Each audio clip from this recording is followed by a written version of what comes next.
On January the 30th, 1649, the English killed their king. It had happened before, of course, all those Edwards and Richards violently done in by their own subjects. But this was different. Now the British monarchy itself had been exterminated. Now there was just the people and its parliament, the keepers of the liberties of England. But what was the point of freedom when you were frightened? What the people really wanted to know was, who would keep them safe?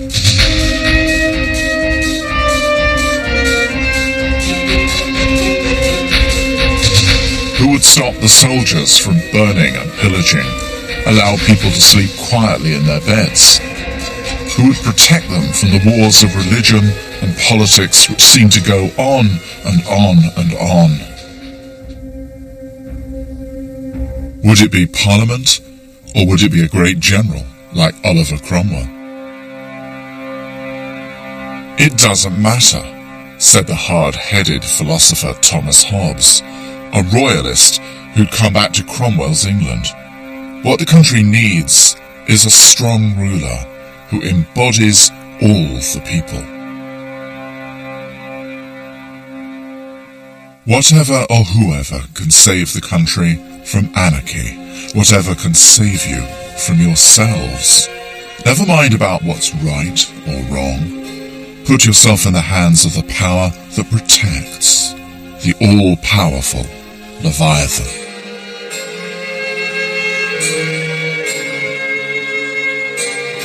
If that's Oliver Cromwell, then so be it.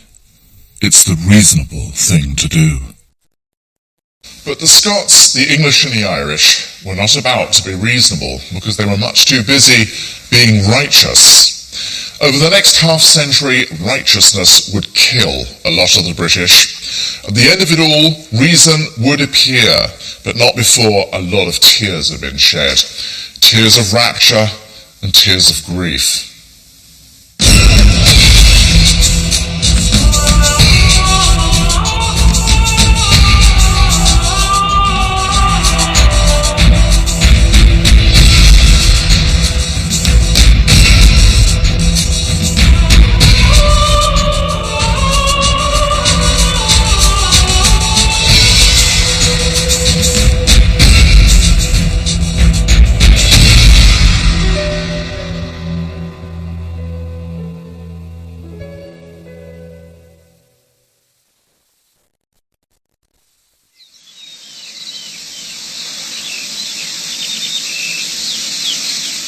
Not everyone was lying awake at night, biting their nails about the plight of kingless Britain.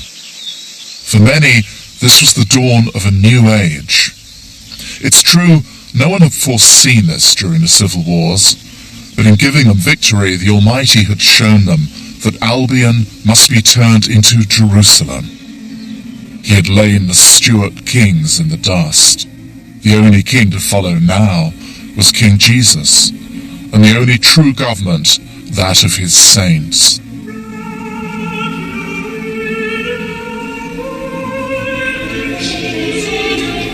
them sing aloud upon their beds. Let the high praises of God be in their mouth, and a two-edged sword in their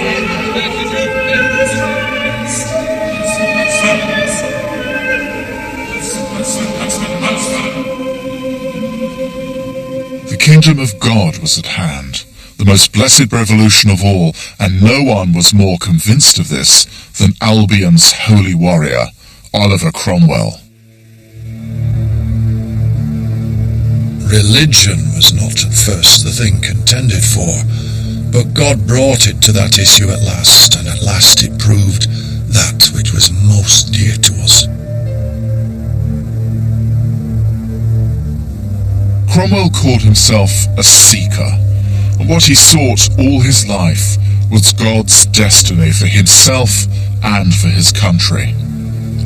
At first, he'd been innocent of the Lord's design. For years, he'd just led the life of an obscure East Anglian country gentleman. Just as Cromwell was beginning to make his way in the world, some sort of crisis happened to his modest fortune. what the world might have seen as misfortune was, through the cunning of the Almighty, his saving grace. He underwent some kind of religious conversion. The vanities were stripped away so he might be opened to the light. Oh, I lived in and loved darkness and hated the light. This is true. I hated godliness, yet God had mercy on me. Oh, the riches of his mercy. The sense that God had some special service for him made a new man of Cromwell. He knew where he was going. He knew what had to be done. What had to be done was to tear the sword out of the hands of the untrustworthy, papist-loving king. He went to war as a complete novice with no military experience whatsoever. But his sense of divine appointment was his armor. It made him supremely confident, cool under fire, but never reckless. An aura of invincibility began to cling to him. He became the driving force of the godly revolution. When the vanquished king defied God's judgment, his blood was needed to expiate the crime. But it became obvious that doing away with the monarch was no guarantee of doing away with the monarchy. For if Charles couldn't be among his subjects in person, his proxy could.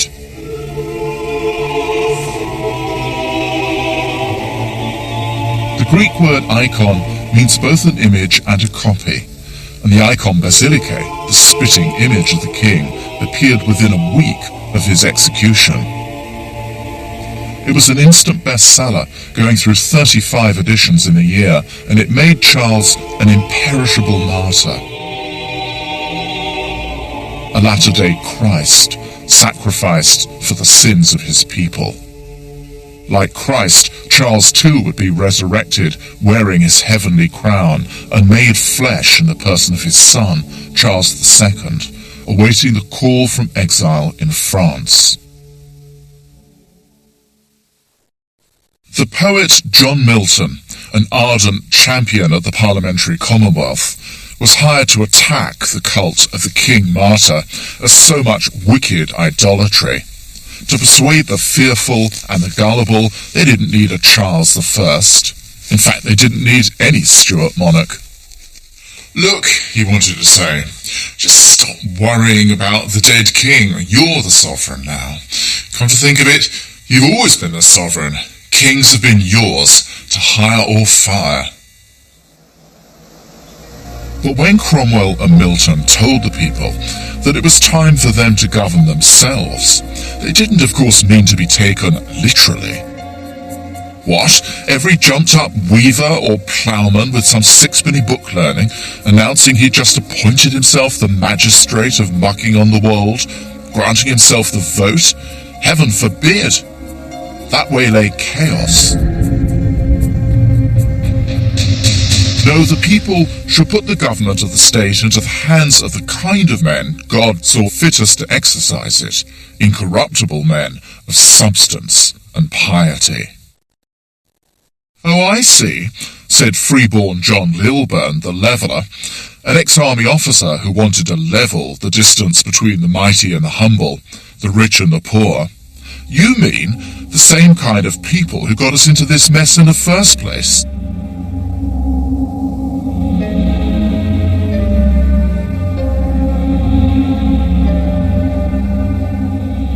We've all known a John Lilburne, haven't we? Some of us have even been John Lilburne. First to the barricades, first to be arrested, won't shut up. But love him or hate him, you know he won't go away. To Squire Cromwell, he was a pain in the neck, a dangerous loudmouth, capable of wrecking discipline in the army. Lilburne, for his part, detested the new regime. All you intended when you set us a-fighting was merely to unhorse and dismount our old riders and tyrants so that you might get up and ride in their stead. The soldiers read Freeborn John and actually believed they should have a vote. Give them an inch and they'd take a mile. Pretty soon the men would start believing that officers were the tyrants Lilburn and the Levellers said they were. They had to be stopped. An army was not, repeat not, a commune. I tell you, you have no other way to deal with these men but to break them, or they will break you.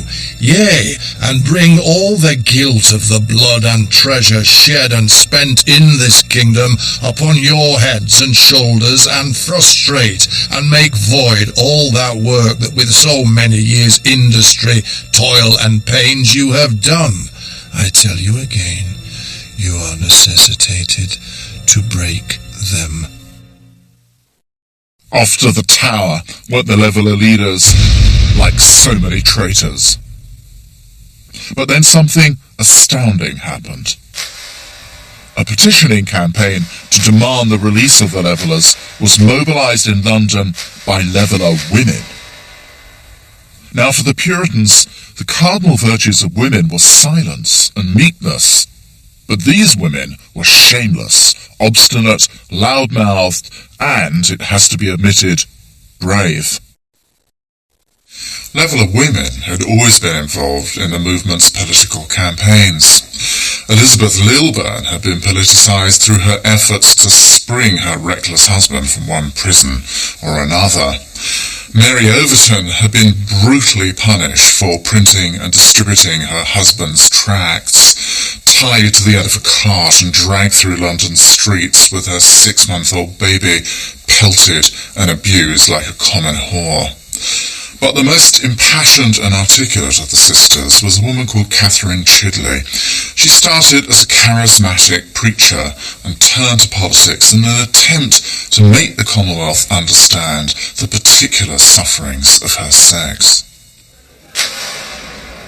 Considering that we have an equal share and interest with men in the Commonwealth, and it cannot be laid waste, and considering that poverty, misery and famine like a mighty torrent is breaking in upon us, and we are not able to see our children hang upon us and cry out for bread and not have wherewithal to feed them, we had rather die than see that day.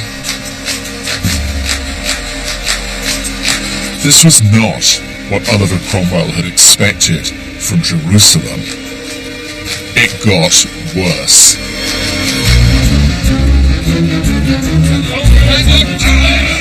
In May 1649, some hundreds of soldiers mutinied and tried to combine forces in Oxfordshire.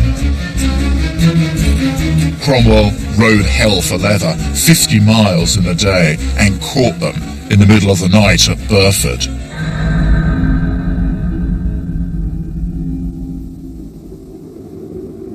One of the prisoners, Anthony Sedley, locked in the church, expecting the worst, carved his name into the font. The next morning, 3 of his comrades in arms were led out into the churchyard and shot. Then, Oliver went off to get an honorary degree in law from Oxford. And he made sure that the mutinous soldiers were shipped off to a place where they could vent their frustration on someone else. "Angry, are we?" was his line. "Want to know who's to blame for prolonging the civil wars?" Say hello to the Antichrist across the Irish Sea. The target of Cromwell's march through blood was an army of royalists holding out in Ireland in the name of King Charles's son. In fact, it was as much Protestant as Catholic.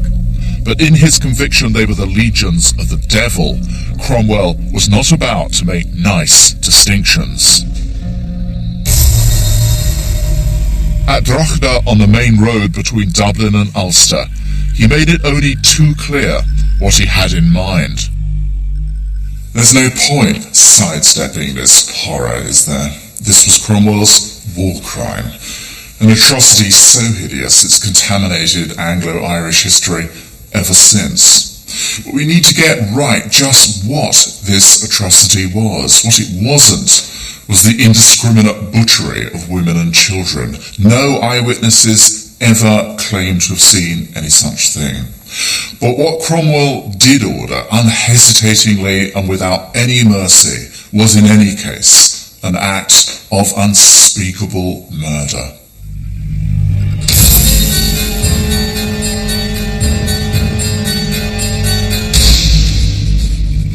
At least 3,000 royalist soldiers were butchered at Drogheda, the vast majority after they had surrendered and disarmed.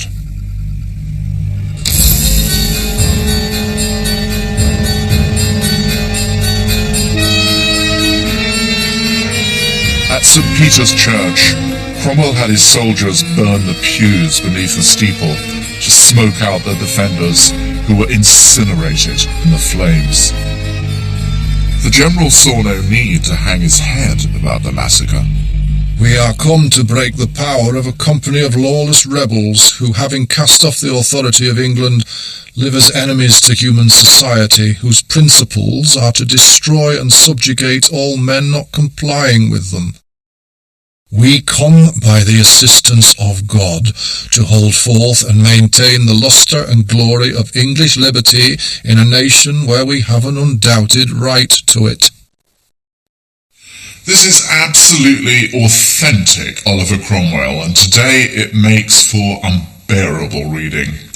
No, it's not the confession of a genocidal lunatic, but it is the confession of a narrow-minded, pig-headed Protestant bigot and English imperialist, and that surely is bad enough. Cromwell treated Ireland like the primitive colony he thought it was, moving the native Irish off their farms and using the land to pay his soldiers. But before he could finish his pacification, if that's what he thought it was, another piece of unquiet Britain rose up to mock him. For the Scots had invited the 20-year-old Charles II to come and be their king, and went to war on his behalf. Cromwell lured them into England in the summer of 1651, where the Scottish army found itself caught between two massively bigger forces. At the Battle of Worcester on the 3rd of September, it went down to a ruinous and irreversible defeat. Charles went on the run, hidden by royalist sympathisers, until he could get smuggled out of the country.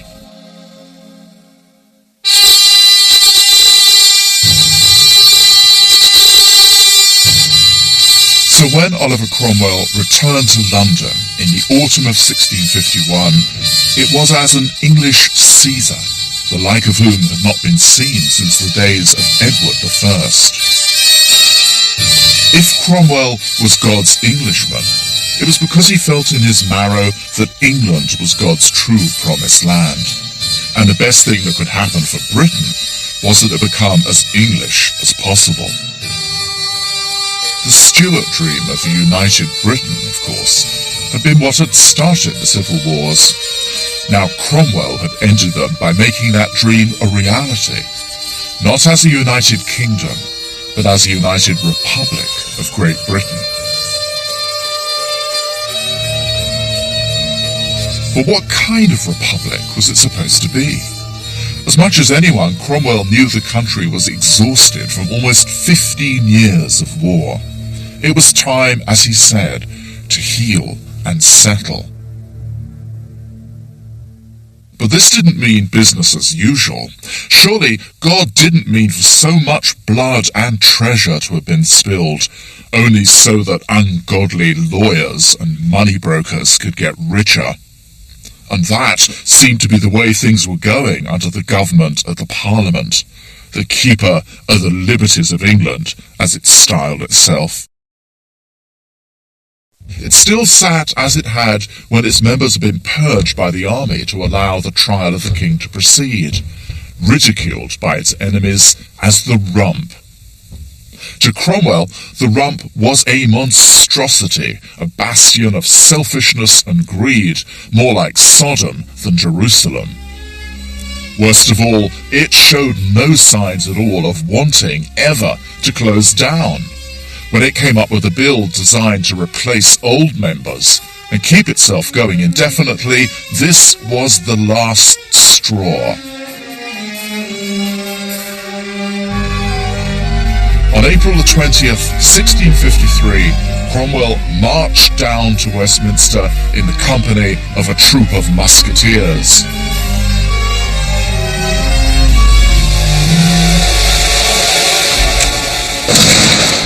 Moses was descending from the mountain, and he was not a happy prophet. Well, at first it seemed as though the member for Cambridge might actually behave himself. Cromwell sat in his usual seat, he doffed his hat, he asked the Speaker respectfully if he might address the House, and he even commended the Rump for its care of the public good. But as he warmed to his task, the niceties were tossed aside, and he began to berate the astounded members for their indifference to justice and to piety. "I expect you think this is not parliamentary language," he said. "Well, I confess it is not, and neither are you to expect any such from me." The hat went back on. This is always a very bad sign. And Cromwell started a march up and down in the middle of the chamber now, shouting that the Lord had done with them and had chosen instruments more worthy of their calling. Now, some poor soul tried to stop him in full spate, but by this time Cromwell was in exterminating angel mode and brushed him aside contemptuously. "You are no parliament," he bellowed. "I say you are no parliament." And with that, he called in the musketeers. The boots entered, heavily, noisily. Parliament was shut down.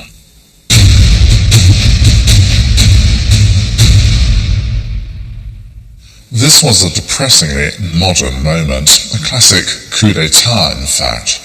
It was at this point that Cromwell crossed the line from mere bullying to outright dictatorship. And in so doing, he undid at a stroke the entire point of the war that he himself had fought against the king's unparliamentary conduct. Cromwell liked to claim he was striking a blow against what he called ambition and avarice, but what he really wounded, and fatally, was the Commonwealth itself.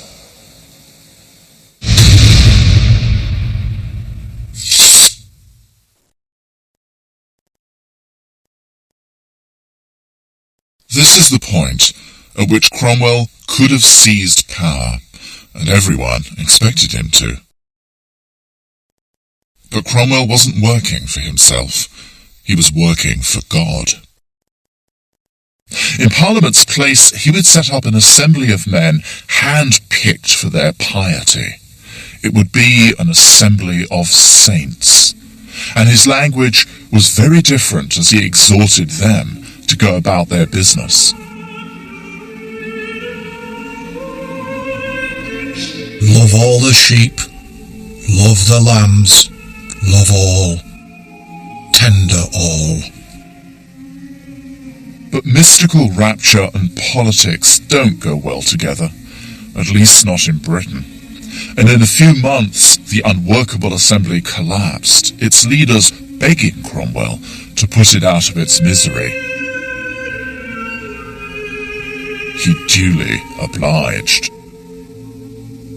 Now there seemed no alternative but to take the crown, to become Oliver I. But this was still a step too far for a man whom God had told to punish the haughtiness of kings. So instead, he chose to become a Lord Protector, and that had a good ring to it, authority but not tyranny. He was king in all but name, but a constitutional sovereign, ruling with a council and a newly elected parliament. His great hope was for a settling, but the truth was that the Protector himself was anything but settled in his own mind about the direction he should take the country. Should Britain be righteous or reasonable? It was a civil war he fought over and over again in his own head. Squire Cromwell could see the virtues of a reasonable state of affairs. Given a little breathing space, the old world of the counties was coming ever so cautiously back to life. Magistrates were sitting at courts, gentlemen riding to hounds, war-damaged houses being repaired, children being married off, friends and neighbours asked to dinner. And not least, when some of those gentlemen were elected to the Protectorate Parliaments, the old connections between Westminster and the counties, the secret of English government, were at last being put back together. But the righteous side of Cromwell fretted that this return to an older way of doing things was only too successful, that it was not so much healing as backsliding. Royalism by the back door. So in 1655, Cromwell turned his mastiffs loose. The Major Generals.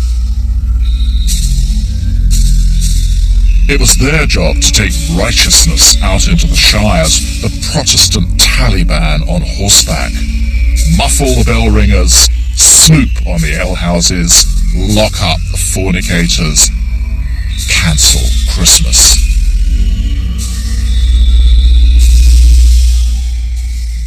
John Evelyn, ardent royalist and gentleman of letters, who grudgingly endured the Leviathan of the Cromwellian state, was one of countless people who found themselves on the short end of the general's bullying.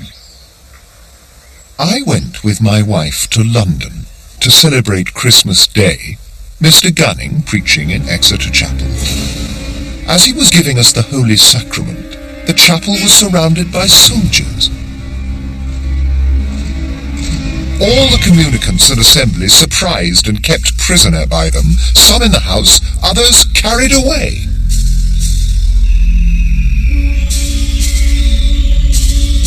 It was a public relations disaster for the Protectorate. The prudent Cromwell reasserted himself over the pious, and he got rid of the Major Generals in a hurry. There were some places, though, where the two instincts worked together and changed Britain as a result, and this is one of them, the Synagogue of Bevis Marks in London. Historians sometimes complain that it's difficult to find hard evidence of any good at all that came out of the Protectorate. Well, this is hard enough evidence for me. For it was on these unforgiving, backless oak benches that the first Jews to be admitted since the expulsion 360-something years before parked their behinds. It was under the Protectorate that Jews were allowed finally to worship openly and to live openly in what became a little piece of early multicultural London. It's Oliver Cromwell we have to thank for that, for opening a new chapter of Anglo-Jewish history, my history.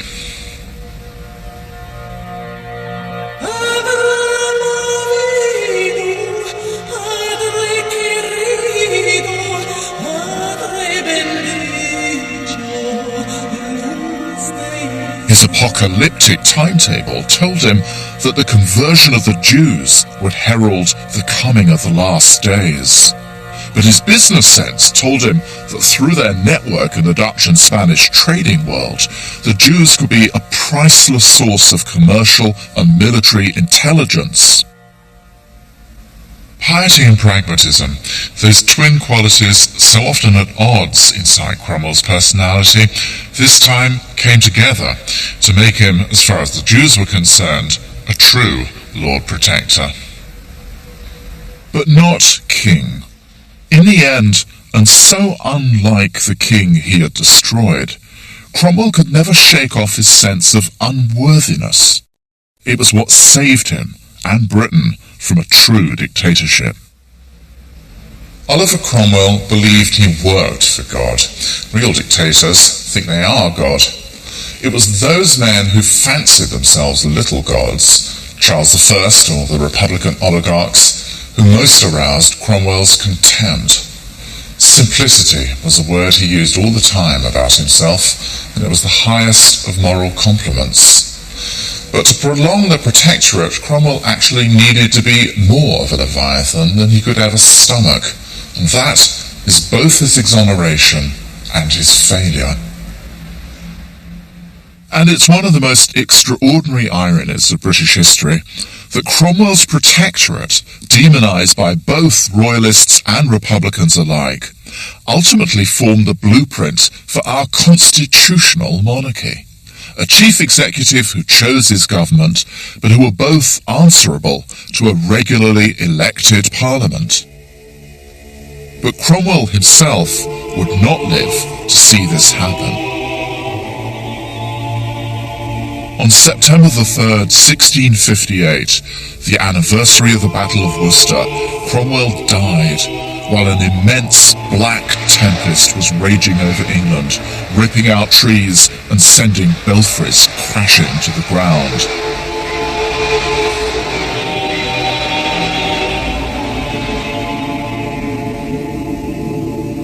It was, the old wives said, the devil coming for his soul. What Oliver Cromwell left behind was not a workable political system, but a vision. Now, he may have been an angry, ruthless, overbearing man, perhaps even a manic depressive. But that vision was something of startling sweetness, a sighting of Jerusalem, a place where everyone would be free to receive Christ in their own way, provided that they did not disturb the peace and conscience of anybody else. After all his marches and slaughters and fits of table-pounding, red-faced fury, what it turned out Oliver Cromwell wanted for everyone was a quiet life. But Catholics were excluded from this vision, because for Cromwell, as for the country at large, Catholicism meant tyranny. The Protector may have left the country safe from despots, but not from anarchy. And after his death it returned with a vengeance, power swinging between the soldiers and the politicians, sleepless nights, the nagging questions from 10 years before. Who will keep us safe? Who do we obey? Where do we find a sovereign to protect us?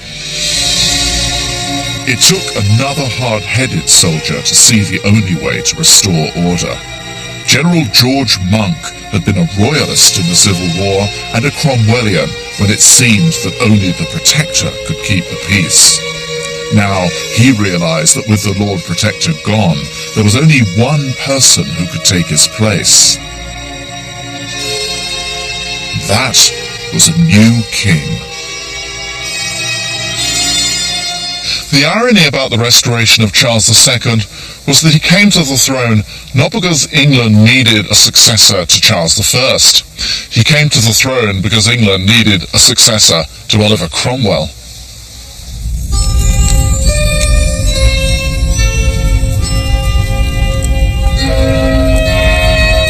There was universal rejoicing, bonfires and feasting. The chaos brought by Cromwell's death was ending, and this new Charles seemed just what everyone had hoped for, a model of sweet reason. That, at any rate, is what Samuel Pepys thought. Pepys was a pure product of Cromwell's England. He was present when the new king boarded his flagship home. En route, the tall, dark-haired man strode up and down the quarterdeck, telling the story of his escape after the Battle of Worcester. Here was a king full of charisma. He had magic.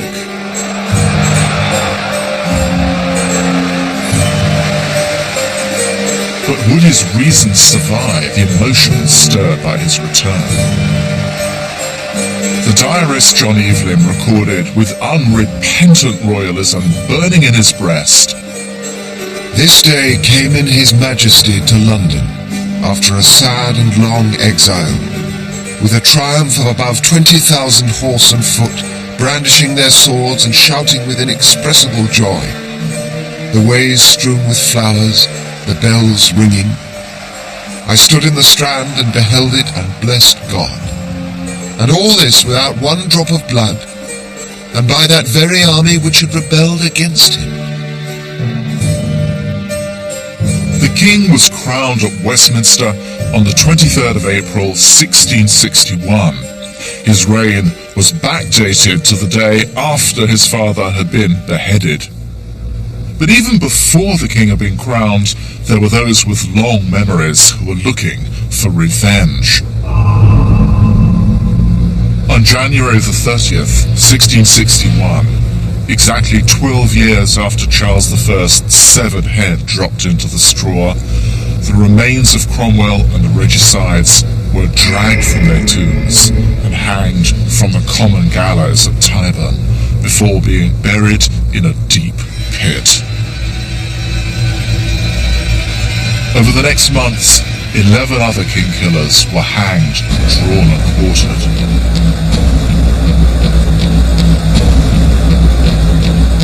The old Cromwellians watched all this in tactful, furtive silence. They wondered just how reasonable this new regime might actually be. Killing the killjoys, though, Charles knew, would not damage his popularity. Given a free vote, the people would, especially after the Major Generals, vote for pleasure over piety.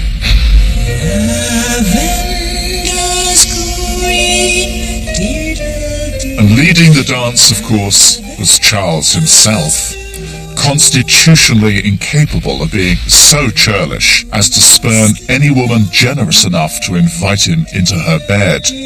They all did. This was the golden age of ogling.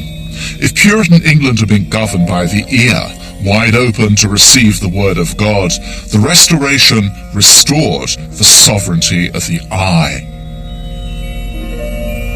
Its ruling passion was scopophilia, the addiction of the gaze, whether eyeballing an outrageous wig, a plunging neckline, a louse caught in the lens of a microscope, or the constellations of the stars.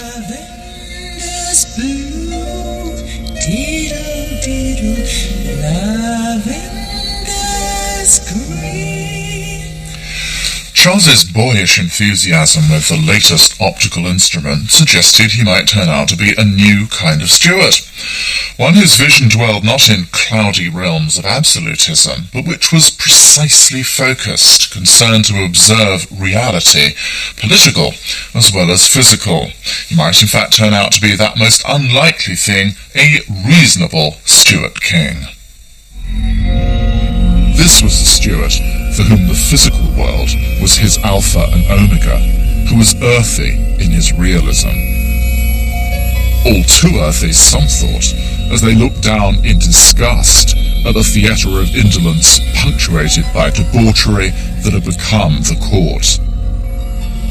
They were not so worldly, not so rational, as to be free of the fear that someday there would be a reckoning.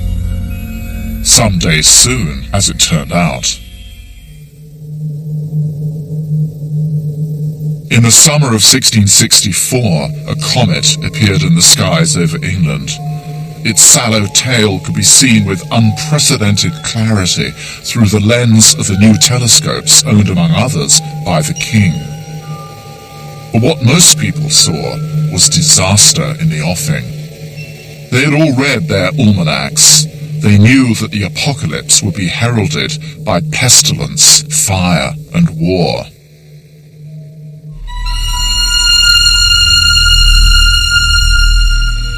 A year later, thousands of bodies killed by bubonic plague were being tossed each week into the great pit of Aldgate, and there was nothing that science could do about it except count the dead with the care demanded by modern statistics. My part of death, no one so true, to share it. Come away, death.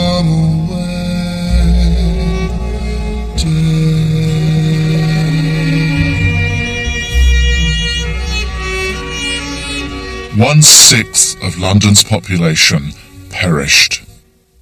The infection ebbed with the onset of autumn, but the trepidation hung around, for the number of the beast was 666. And sure enough, up from the smoky regions of hell, in the first week of September 1666, came the diabolical fire.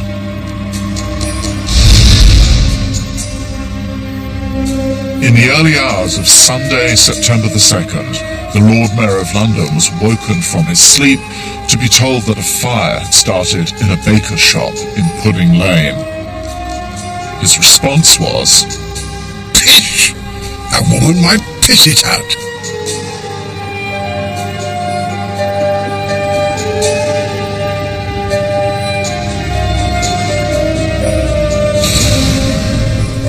As he snored on, the flames reached the warehouses flanking the Thames between the Tower and London Bridge, brimful of tallow, pitch, and brandy. A monstrous fireball came roaring and sucking out of the narrow streets, feeding on the overhanging bays and gables. In another hour, 200 to 300 houses had been swallowed by the flames.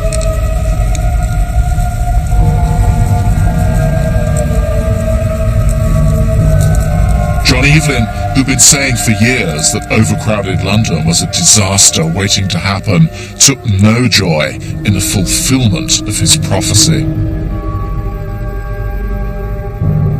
Oh, the miserable and calamitous spectacle.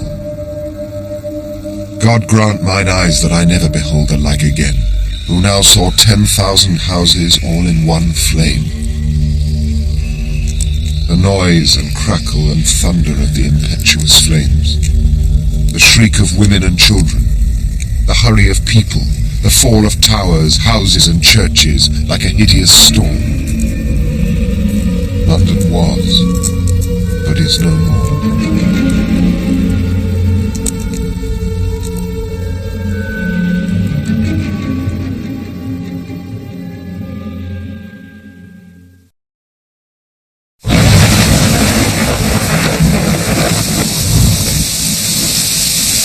When the rain started, a week after the outbreak of the fire, allowing an early stock-taking, the scale of the devastation horrified even the pessimists. 13,200 houses had been destroyed, along with some of the most famous buildings of the city. St. Paul's Cathedral was in ruins. The new Leviathan, it seemed, had no fire insurance. Still, there were those who were determined that London would rise as a phoenix from its ashes, and like the reborn, rebuilt Rome, astonish the world.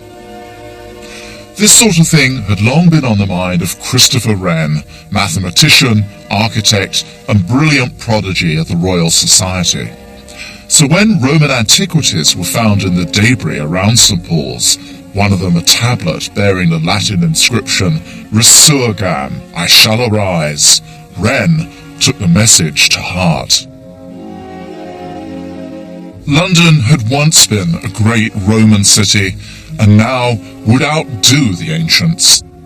With great piazzas, broad avenues calculated to afford geometrically satisfying vistas, and up to 50 new churches.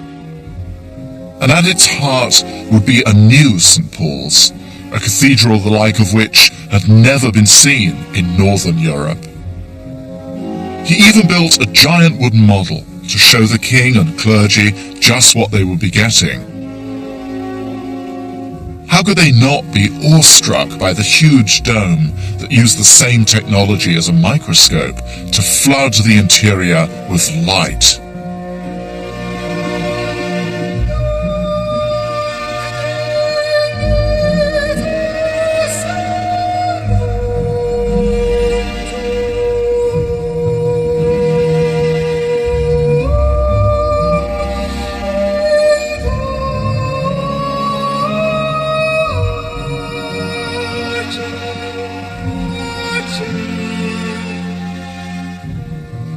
But there was a problem.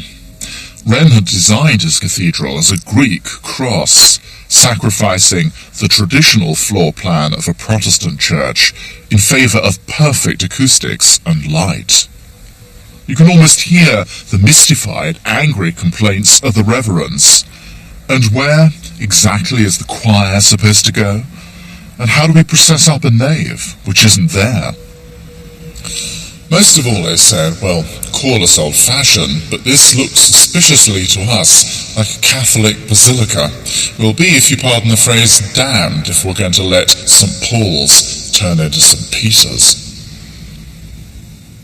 When the king joined the critics and told him to go back to the drawing board, Wren's normally very dry eyes are said to have filled with tears. He would have his chance to build his domed cathedral, but only when it was joined to a long nave, something resembling a traditional church. The irony was that for all his Roman enthusiasm, Wren believed he was building a truly Protestant church. But his timing was terrible. Ever since the days of the Reformation, Britain had been victim to anti-Catholic fear. And once again in Charles's reign, it erupted. Not all of it was misplaced. Charles was suspected of having secret Catholics in his government, and so he did. He was also suspected of making secret treaties with the militantly Catholic Louis XIV of France, and so he had. But there was worse, much worse. The king's own brother, James, Duke of York, had actually converted to the Roman Church, and he made no secret of it. With no children born to the king, the first Catholic ruler since Bloody Mary was an imminent prospect. There was shivering in the shires. A century before, England's Queen Elizabeth had been threatened with Catholic assassination plots. The Jesuit lurking in the shadows was a permanent fixture in a popular nightmare. So when an ex-Jesuit called Titus Oates concocted a pack of lies about a plot to murder the king, invite a French invasion, and create a Catholic state under James, he tripped the Guy Fawkes alert. And when a magistrate investigating the charges was found mysteriously murdered on Primrose Hill, it seemed obvious that Oates knew what he was talking about. It sent the jittery country right over the edge.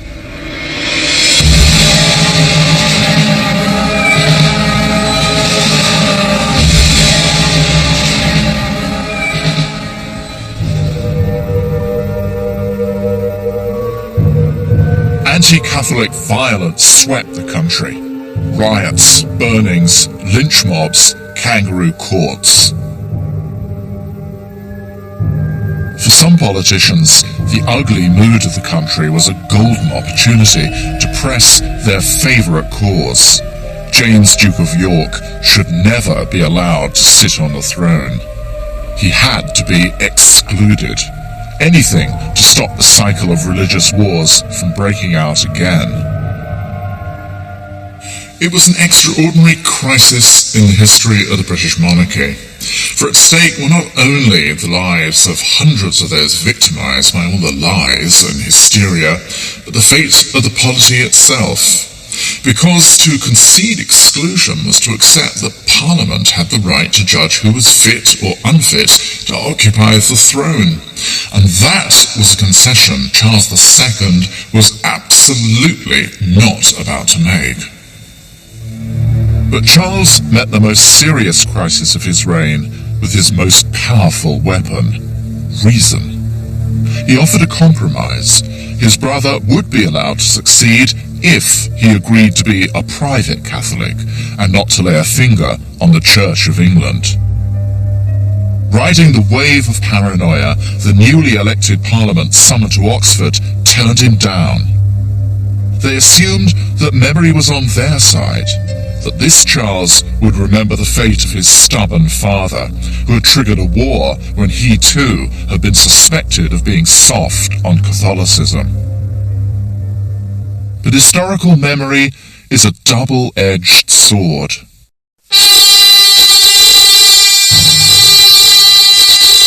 When the Commons filed into the Great Hall of Christchurch to hear what they thought would be the royal capitulation, they found themselves instead confronted by a Leviathan in ermine. "This is the King's will," he said, in effect. "Take it or leave it." It was a breathtaking gamble. Backed up by the House of Lords, Charles had left the exclusionists in the Commons no alternative but to go to war. And he was betting that the memory of the last round would be a deterrent. He was right. The granite and marble tombs of the dead from Edge Hill, Mastermore and Worcester were still being carved. That war had begun as a parliamentary protest and ended in Puritan crusade. Who wanted that back? Not the exclusionists. They blinked first. James did get the keys to the kingdom when his brother died in 1685, and he inherited a new parliament with a massively royalist majority, along with widespread public sympathy. Within 3 years, though, he had squandered it all.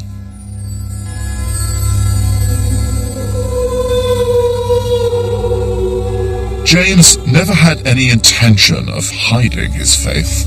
His Catholicism wasn't just a private comfort to be celebrated away from the public gaze. No, James was going to be a visible Catholic king. But he was playing a dangerous game. When James tried to reverse anti-Catholic laws, the pillars of the establishment, the country gentry and the Church of England, were horrified. When the bishops complained, the king declared, "I shall find a way to do my business without you." The protesting bishops were locked up in the Tower. James's timing was disastrous. For he was doing all this when Louis XIV, the militantly Catholic King of France, was threatening Europe. By January 1688, James had managed to alienate all his natural allies and to turn himself into an even more dangerous version of his father, Charles I. He was even filling the officer ranks of the army with Irish Catholics. The only consolation was that at 52 he had no son. The next in line to the throne was his daughter Mary, a staunch Protestant who'd married the Dutch Prince William of Orange, hero of the resistance to Louis XIV. On June the 10th, 1688, all this changed. James's wife, Mary of Modena, gave birth to a boy who was duly baptized with Roman rites. Now, not only was the king Catholic, so was his dynasty. What could be done? Well, something quite extraordinary. A group of 7 leading statesmen sent a message to Holland with an explosive request. Prince William, they asked, would you mind invading Britain and saving us from a Catholic king? William of Orange wanted to save his country from Catholic despots, all right, but the country he had in mind, first, foremost, and always, was the Dutch Republic. English politics were always a sideshow for William to the main event. That was the Great European War against Louis XIV.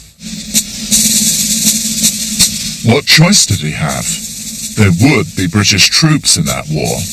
To make sure they'd be fighting for him, not against him, exactly 100 years after the Spanish Armada had failed to do the very same thing, William set out to conquer Britain.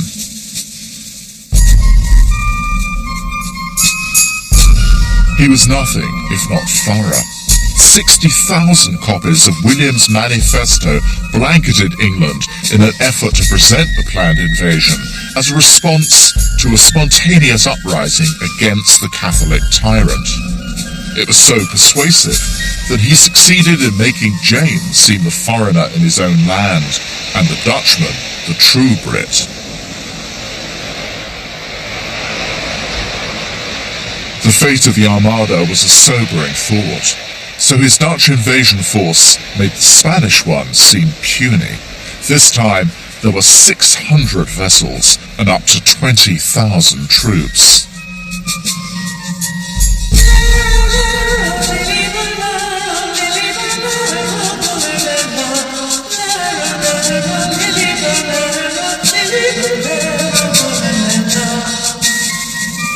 He landed at Torbay on November the 5th, Guy Fawkes Day. Obviously, God was a Protestant. When he realized that this Protestant invasion was really going to oust him, James' courage failed him. His resolution in meltdown, his nights haunted by the ghost of his beheaded daddy, he fled the kingdom.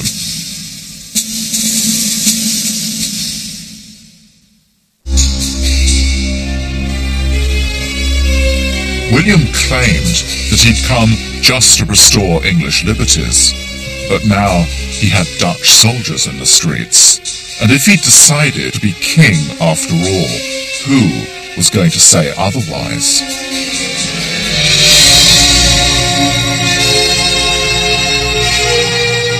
In February 1689, William of Orange and Mary Stuart were proclaimed King and Queen of England.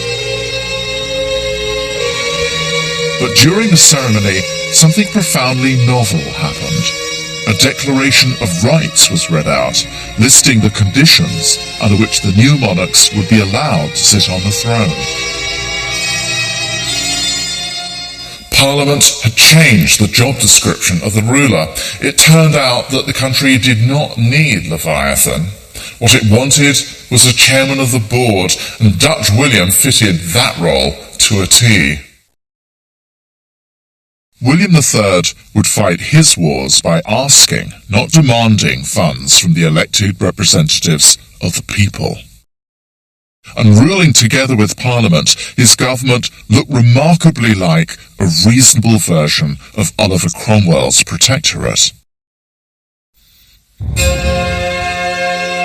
History has called this a glorious revolution. It was probably neither, but afterwards, the British monarchy would never be the same again.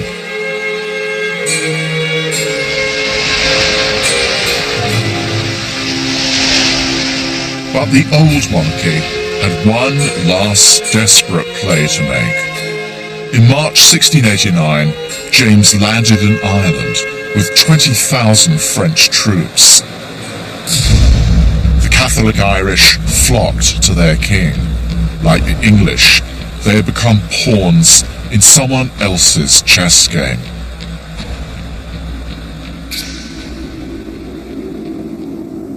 Outside Drogheda, two armies, two worlds faced each other across the River Boyne. One belonged to the old world of faith and fervour. The other, Dutch and German professionals, were part of a modern war machine.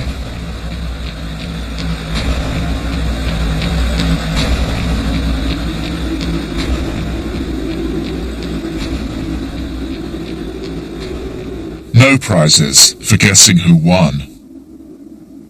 Nobody.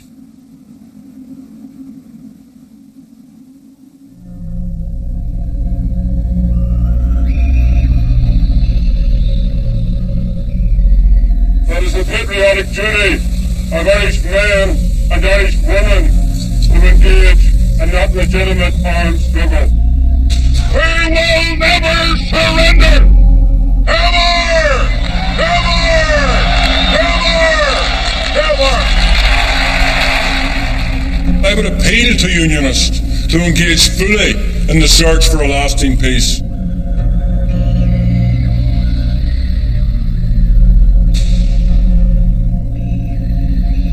Christ and St. Patrick, the nations are